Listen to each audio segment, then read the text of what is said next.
Assalamu alaikum and welcome back to my channel. My name is Mariam Taib and today we're going to be reviewing the Huda Beauty Rose Gold palette and swatching all the colors inside. Then I'll show you guys how I actually use them to get this eye look. While we're doing the tutorial, I'll be talking to you guys about how I like the pigmentation, how easily they blend out, what kind of looks you can get with all the colors, and basically what I think about it.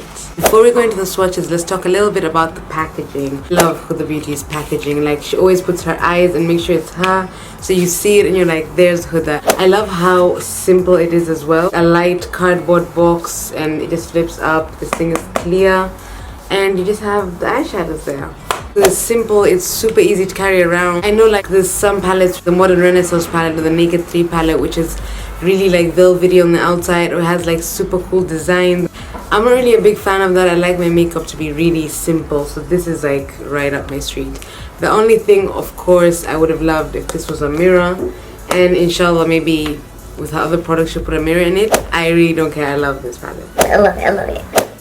So we're starting off with the matte shadows, then we're moving on to the shimmery ones. This is Black Truffle. It's just a matte black shadow. Then we have Suede, which is a really cool tone, brown, grayish almost. Then we have Cocoa, which is one of my favorite colors in this palette. It's a really like burnt brownish orange, which I love for the outer V of your eye. Then we have Man Eater. This reminds me of Nelly Furtado's song. I used to be obsessed with it. It's a really nice red, super bright. Then we have Henna, which is actually my favorite color in the whole palette. It's like a orangey brown. Then we have Sandalwood, which is the same kind of orangey brown, just slightly lighter than Henna.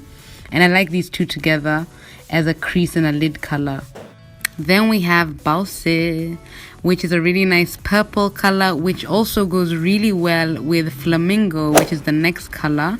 So I would love to put Flamingo on my lid and then Bossy on my crease. That would go so well together. Then we have Bay, which is a great color, like just to put over your concealer before you apply your shadows, or as a brow bone color. And all of these colors are really matte and really easy to blend out. So next up are the shimmery shades. This is Moon Dust. It is a beautiful golden color, great for under your brow bone.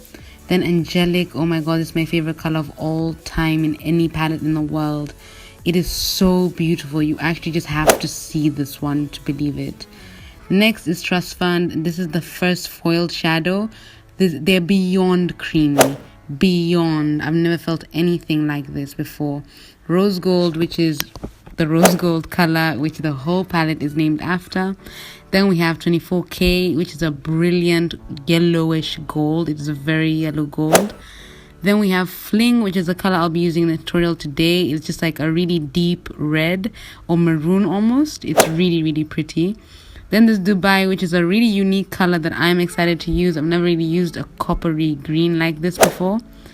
Then we have Hashtag Blessed. And this is just a really something in between Trust Fund and 24K really. All of these shadows are something I've never felt before. They feel like butter. Like they're so amazing. Now let's jump into the tutorial. We're going to start by putting down a concealer just to make sure that everything blends in really smoothly and we have a good base to start off with. I was using a brush, now I'm using my finger because this is what I usually do and I was just trying to be fancy for y'all. Then we're going to set this with using Bay, which is almost like a translucent powder color on me, but it may be a lighter or a darker color depending on your skin tone.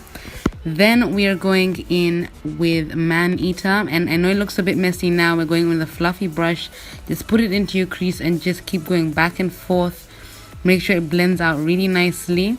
And I'm actually just going to leave all this footage here, not fast forwarding it, so you can really see the power of blending.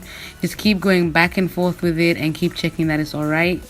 I switched over to a bigger, fluffier brush and concentrating more on the top part now, so that the top bit becomes a lot lighter than the actual crease part. You'll notice that I don't really use a lot of colors when I'm doing my eyeshadows, but I just blend so much that it seems like there are many colors there, and I think that's the goal when it comes to applying eyeshadows. Now I'm going in with Cocoa in my outer part of my eye, whatever it's called. And I'm concentrating a lot more on the outer part of my eye. Then as I'm going up towards my brow bone, I'm releasing the pressure so that it fades. It looks like a lighter brown than the more concentrated part, which is the outer V of my eye. Now I'm going in with that same clean fluffy brush and I'm going through over everything. I do this a lot. Every time I put down a shadow, I will go over it with a bigger, fluffier brush just to make sure everything is seamless. Moment I've all been waiting for, the use of a textured shadow. I'm going in with the beautiful, what is this color again? This is Fling, and it feels exactly like butter. The smoothest, nicest, creamiest butter. But the most important part is that you're supposed to use your finger.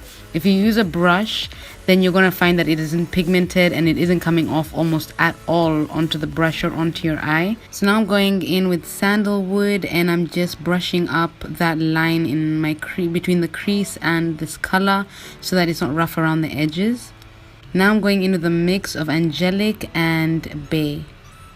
No, is it bay? It's moonlight. Sorry. Moonlight, and I'm just brushing that all the way up. Here I was checking to see whether it was bright enough. I didn't really like the way it looked, so I went over it with angelic, which is a beautiful color. It just makes everything better. I feel like I should put angelic over every eyeshadow I ever put. It really brightens it up and gives it sort of a three-dimensional glow of like the pink and the gold and the red. I love the way it turned out. And I'm just going over it again with sandalwood and a bit of cocoa on the outer edge because I kind of went over it and it wasn't dark enough. So I'm just going over it a bit to intensify it a bit more. Then I'm putting moonlight on my brow bone and I'm going over it again with the fluffy brush to make sure everything is seamless. I don't want any one color to start where there is no blending out into another. And now I'm just tightlining my eye with the Maybelline black eyeliner. It looks a lot more painful than it is, trust me. I'm going to clean this all up with my Maybelline Fit Me concealer. I'm just putting this under. I'm actually not wearing any foundation, but I just want to show you guys this step to show you how I clean up that outer edge and make it really sharp using concealer.